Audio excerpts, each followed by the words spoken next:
नेहा मलिक जी पूना से। राधे राधे जी। राधे राधे महाराज जी। महाराज जी कृपया मेरा मार्गदर्शन करें। गुरुजी, अगर अज्ञान या ज्ञान से कोई भूल या पाप हो गया हो तो अगर अपनी उन्हीं गलतियों को न दोहरा के धर्म पूर्वक चल के और श्रद्धा भावना से नाम जप करके हमारी भूल को प्रभु माफ कर देते हैं क्या? हाँ, मिटा देंगे। ये बस मेन मेन जो आपका शब्द है उस पर पॉइंट बनता है कि पुनरावृत्ति ना होने पाए। जो आपका शब्द, ये बहुत खास बात है कि हमसे गलती हो गई जाने अनजाने में। जाने में होती है, उसमें हम जान रहे हैं कि पाप है, लेकिन या सुख बुद्धि हो गई है या दुख निवृत्ति हो की भावना है। दोनों बातें समझना। हमसे कोई पाप बनता है या तो बहुत सुख बुद्धि होती है तो पाप है पर सुख भोगने को मिलेगा, और एक दुख निवृत्ति होती है कि पाप है पर इसको हटाना पड़ेगा, इसको मिटाना पड़ेगा। ऐसा करना पाप है, लेकिन दुख निवृत्ति के लिए या सुख पूर्ति के लिए, दो भावों से पाप होते हैं। अब अगर दुख निवृत्ति के लिए हमने किया है तो वो पाप हमें भयानक दुख देगा आकर के। जैसे दुख निवृत्ति के भाव में गर्भस्थ शिशु है, डॉक्टर ने कहा इसके माइंड में कमी है, ये जो बच्चा गर्भ में तुम्हारा ये अमुक अंग इसका हीन है, तो दुख निवृत्ति के बच्चा ऐसा पैदा होगा, पूरे जीवन सेवा करनी पड़ेगी। ऐसा है कई तरह की दुख निवृत्ति के लिए, जैसे गर्भस्थ शिशु के लिए ऐसे बाहरी कई बातें हैं।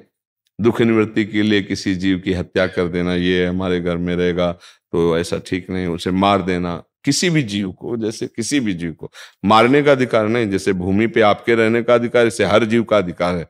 कई तरह की ऐसी दुख निवृत्ति के लिए कुछ पाप होते हैं और कुछ सुख प्रवृत्ति के लिए, कि जैसे ये काम नहीं करना चाहिए पर सुख की भावना इतनी प्रबल हो गई कि वो पाप बन गए। तो पाप दो प्रकार से होते हैं, एक दुख की निवृत्ति की भावना से, एक सुख प्राप्ति की। बहुत बड़े बड़े पाप हो जाते हैं। दुख निवृत्ति, सुख पूर्ति, दो भावनाओं से पाप होते हैं।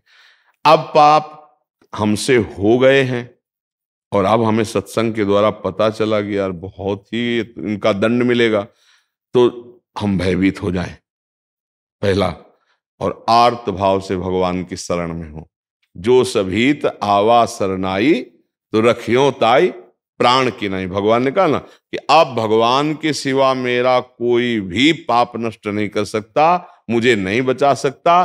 तो अपिचेत्सु दुराचारो भजते माम अनन्य भाग साधुरिव समंतव्या सम्यक व्यवसिता। ऐसा भगवान कहते पहले बहुत दुराचारी सांगो पांग पाप करने वाला रहा है, लेकिन अब उसको पता चल गया कि एक भगवान के सिवा मुझे कोई क्षमा नहीं कर सकता, और मेरी शरण में आ गया तो फिर मैं उसे साधु बना देता हूं। अहम तो हम सर्व पापेभ्यो मोक्षयिष्यामि मा शुचा। आप चिंता की बात फिर नहीं रहेगी। एक शब्द जो हमने कहा, मेन पॉइंट बहुत महत्वपूर्ण आपके मुख से निकला कि पुनरावृत्ति उसकी नहीं होनी चाहिए। तो सब पापों का प्रायश्चित भगवान नाम के द्वारा हो जाता है। इसी को खूब श्रद्धा पूर्वक जपिए। जैसे कभी किसी ने कहा हमसे कि हमसे ये चूक हो गई, कि हमें नहीं करना चाहिए था, गर्भ हत्या हो गई, अब क्या करें? मेरा मन जलता है, आप सब ये कहे, पर हमें लगता है हमें प्रायश्चित करना चाहिए। तो जरूरी है अब, क्योंकि तुम्हारा मन प्रायश्चित से ही शांत होगा। तो चलो 7 दिन नियम से रहकर उचित फलादि का आहार करके संस्कृत से मूल पाठ भागवत का करवा लो। जैसे धुंधकारी जैसा महापापी जो प्रेत बन गया था, वो भी भगवत पार्षद रूप रखकर भगवान के धाम को गया, तो तुम्हारे पाप का मोचन हो जाएगा।